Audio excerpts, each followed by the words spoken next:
Alright, here we are. Trail of Hope.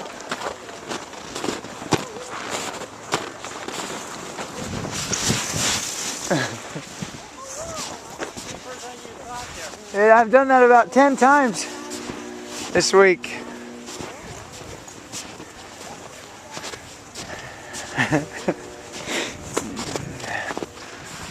Orson Pratt. Our camp resounded with songs of joy and praise to God. All were cheerful and happy in the anticipation of finding a resting place from persecution in some of the lonely solitary valleys of the great interior basin, whithersoever we might be led. There's raccoon tracks. How well I remember what a hard time Father had breaking in the animals to draw the wagon. There were 6 cows and 2 oxen. The oxen were well broken and quite sedate, but the cows were wild and unruly. While Father was breaking the cattle, Mother was praying. Many nights when we were in the bed asleep, she would go out into the orchard and there pour out her soul in prayer, asking the Lord to open the way for us to go with the saints.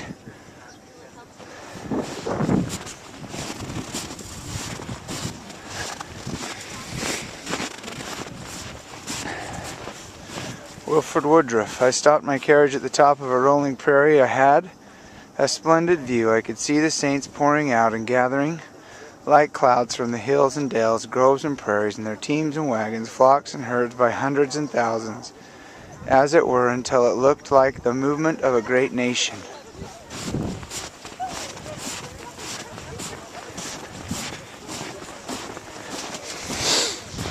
Louisa Barnes Pratt. Last evening the ladies met to organize. Several resolutions were adopted. If the men wish to hold control over women, let them be on alert. We believe in equal rights. I'm not sure what that means. William Hyde. The thoughts of leaving my family for the Mormon battalion at this time are indescribable. My family consists of a wife and 2 small children who were left in the company with an aged father and mother and brother. Most of the battalion left families when we were to meet with them until God only knew. Nevertheless, we did not feel to murmur.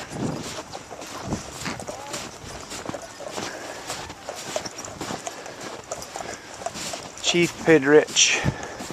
So we have suffered. We must help one another, and the Great Spirit will help us both.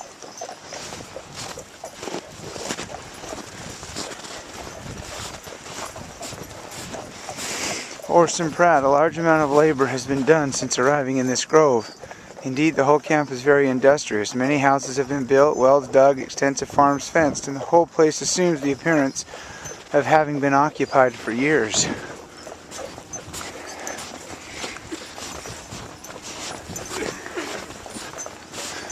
He died in my arms at 4 o'clock. This was the 2nd child which I have lost, both dying in my arms. He died with the whooping cough and black canker. We are entirely destitute of anything, even to eat, much less to nourish the sick. Hosea Stout.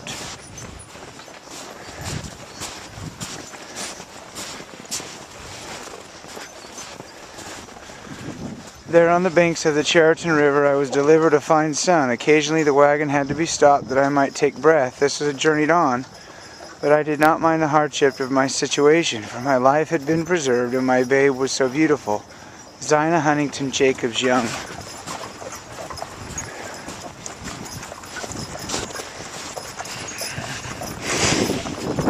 My last act in that precious spot was to tidy the rooms and sweep up the floor and set the broom in the accustomed place behind the door. Then with emotions in my heart I gently closed the door and faced an unknown future. Faced it with faith in God and with no less assurance of the ultimate establishment of the gospel in the West and of its true enduring principle than I had felt in those trying scenes in Missouri.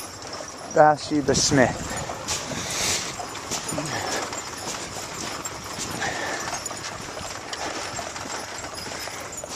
We hurried to pack some food, cooking utensils, clothing, and bedding, which was afterwards unpacked and strewn over the ground by the mob as they searched for firearms. Mother had some bread already in the kettle to bake. Of course, she did not have time to bake, so she hung it on the reach of our wagon and cooked it after we crossed the Mississippi River. Mary Fielding Gardner.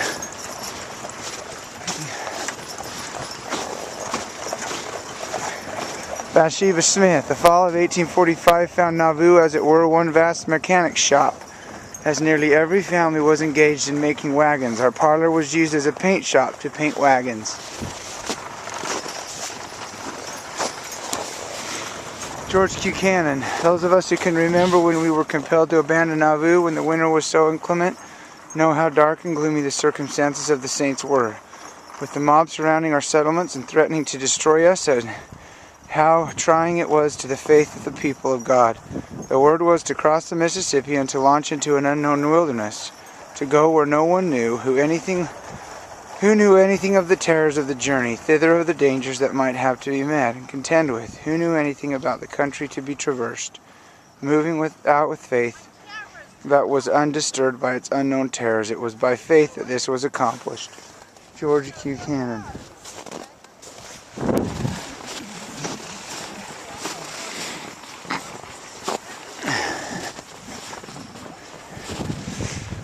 I was in Nauvoo on the 26th day of May 1846 for the last time. I left the city of saints feeling the most likely I was the finally farewell of Nauvoo for this life. I looked upon the temple and the city as they receded from my view and asked the Lord to remember the sacrifice of His saints.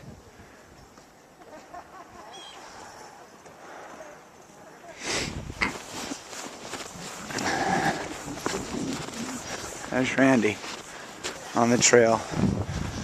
Some had covers drawn over their wagons, while others had only a sheet drawn over a few poles to make a tent. Sometimes these rude tents were the only covering for them. While keeping the watchman posted in the darkness of the night, I wept over the distressed conditions of the saints. Toward the dim light of many flickering lamps, my eyes had been directed because of the crying of the children and the restless movement of the aged, infirm, and the mournful groan of many suffering from fever. These have made an impression on my mind which can never be forgotten. Gilbert Belknap.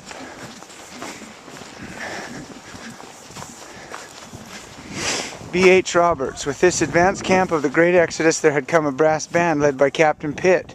After encampment was made and the toils of the day were over, the snow would be scraped away. A huge fire, or several of them, kindled within the wagon enclosure, and there was the inspiring music of Pitt's band, and song and dance often beguiled the exiles into the forgetfulness of their trials and discomforts.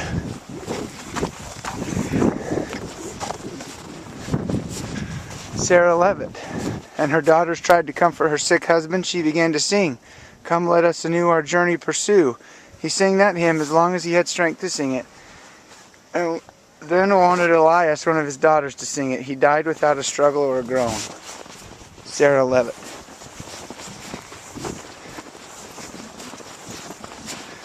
Mary Fielding Gardner. The suffering and the sadness of that camp I shall never forget.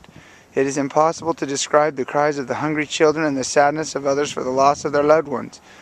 What a terrible night of misery. We didn't even have a light except a candle which flickered out in the wind, and as rain it was carried from one place to another. Mary Fielding Gardner.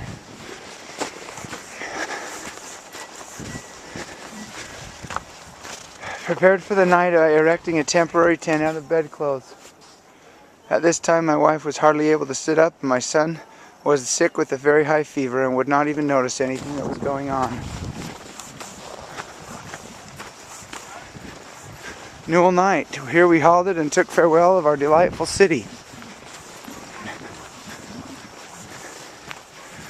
Martha Ann Smith. She was 5 when they crossed.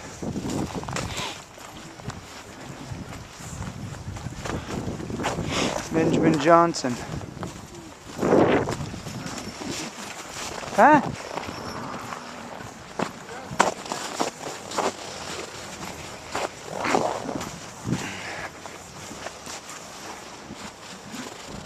Hosea Stout. No, we're going. Pretty meeks. I had a small flock of sheep which I had not time to sell. These I left together with my house.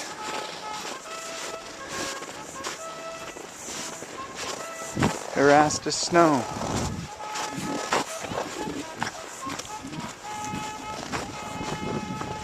Brigham Young.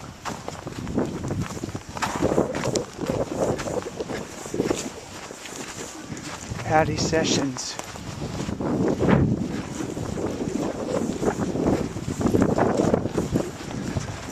Gideon Murdoch, page 12.